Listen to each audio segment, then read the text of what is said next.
ராஜா.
தலை டீ ஒன்று.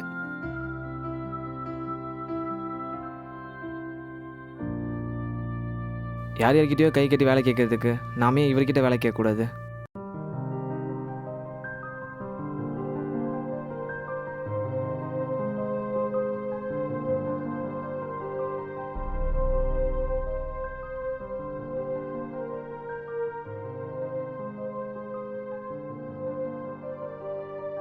என்ன பார்த்து என்ன வேலைக்கு போகிறா? நானும் உன்ன மாதிரி மனுஷன் தானே.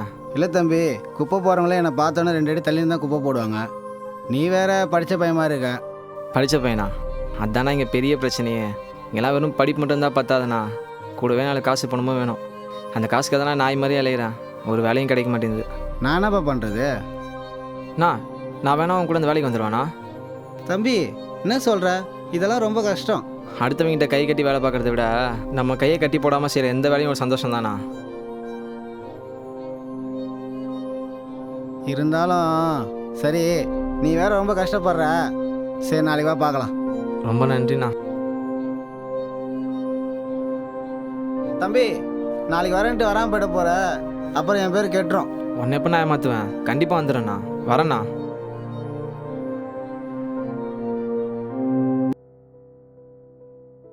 என்ன பண்ணுறது தெரியலங்க. பொண்ணு காலேஜ் ஃபீஸ் வேறு கட்டலை. அங்கே பாருங்க, நம்ம ராஜா மாதிரியே இருக்கு பார்க்கறதுக்கு. ஆமாம், நம்ம ராஜா தான். வாங்க. வெளியில் போய் வேலை பார்த்து பெரிய ஆளாகனு நினச்சேன். ஆனால் அங்கே வந்து குப்பை அள்ளிக்கிட்டு இருக்க நீ. என்னங்க பண்ணுறது? அவன் பேசின பேச்சு குப்பை தாங்க வரணும். முழிக்கிறத பாரு. டேய், என் பொண்ணு தாண்டா பெரிய காலேஜில் படிக்கிறா, நீ ஏன்டா இங்கே வந்து குப்பை அள்ளுற? உருப்படாத. மாமா ரொம்ப பேசாதீங்க மாமா. டேய், கை நட்டி பேசாதடா. குப்பைற நாய், உனக்கு என்னடா இவ்வளோ திமிரு? ஏண்டா குப்பளி சம்பாதிக்கும் போது உனக்கு இவ்வளோ திமிராடா? நல்ல வேலையில போய் சம்பாரிச்சா இவனுக்கு எவ்வளோ திமிரு இருக்கு பாருங்க. உங்கள் அம்மா உன்னை விட்டுட்டு போகும்போது உன்னை நல்லா பார்த்துக்கன்னு தானே சொல்லிட்டு போனா. ஆனால் உன் வாழ்க்கையை நீயே கெடுத்துக்கிட்டடா. காசு பணம்னு ஏதாவது கேட்டு வீட்டை பக்கம் வந்துடாதடா. நாய்க்கு திமிர பத்தியா? உன்னை போய் வளர்த்தெடுத்த மாதிரி என்ன செருப்பாலே அடிக்கணும்.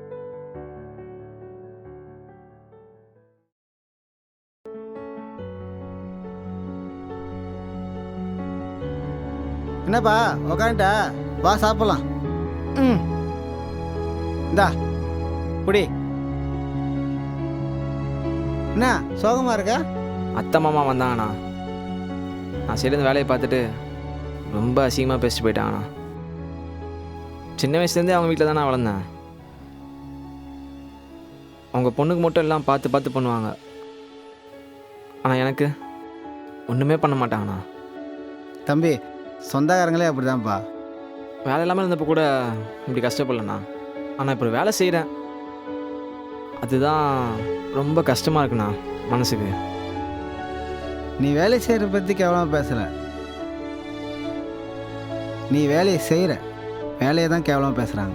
தெரியுதுண்ணா, இந்த வேலை செய்யறவங்களாம் மனுஷன் இல்லையாண்ணா? ஆரம்பத்தில் வேலை இல்லாமல் இருந்தப்போ கூட வெறும் வருத்தம் மட்டும் தானே இருந்தது. ஆனால் இப்போ வேலை செய்கிறப்போ வருத்தோடு சேர்ந்து கஷ்டமும் இருக்குண்ணா. தம்பி, நீ வேலை செய்யும் போது தப்பாக தான் பேசுவாங்க, வேலை செய்யாத போது தப்பாக தான் பேசுவாங்க இந்த உலகம். நீ செய்கிற உனக்கு பிடிச்ச வேலையை, உனக்கு பிடிச்ச வேலையை நீ செய்யும்போது மற்றவங்களை பற்றி ஏன் யோசிக்கணும்? பிடிக்காமல் போனாலும் அதை இது பண்ணாமல் கேவலமாக பேசாமலாவது இருக்கலாம்ண்ணா. அதையே பண்ண மாட்டாங்க. மனசு கஷ்டமாக இருக்குண்ணா.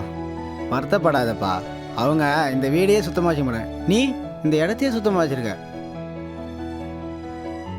அதுக்கு நீ அசிங்கப்படக்கூடாது, பெருமை தான் படணும். ஆபர்காலிங்கம் செருப்பு தைச்சதுக்கு அசிங்கமாக நினச்சாருன்னா அவர் ஒரு பிரசன்ட் ஆகிருப்பாரா? ஆரம்பத்தில் சொல்லிக்க முடியாத வேலை செஞ்சவங்க தான் இன்றைக்கி பெரிய ஆளாக இருக்காங்க.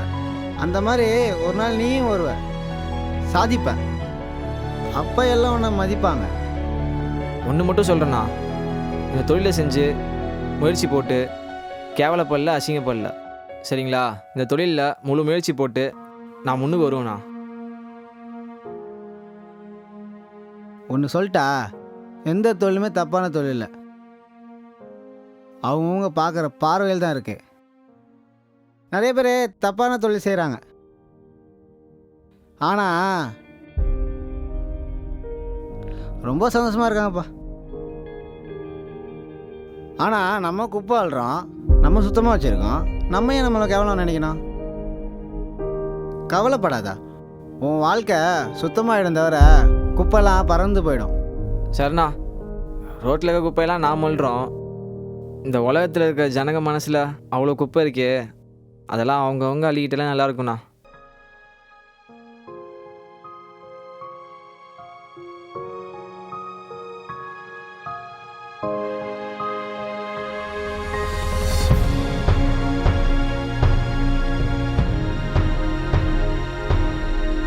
இந்த குழந்தைக்கு இருக்கிற பகுத்தறிவுத்தன்மை இந்த நாட்டில் இருக்க பாதி பெரியவங்களுக்கு இல்லை.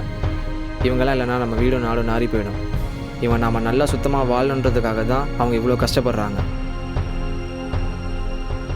எந்த தொழிலும் கேவலம் கிடையாது, அந்த தொழில் செய்கிறவங்களும் மனுஷன்தான். அவங்க மதிக்க வேணாம், முதல்ல சக மனுஷனாக பாருங்கள், அதுவே மனுஷத்தன்மையாக இருக்கும்.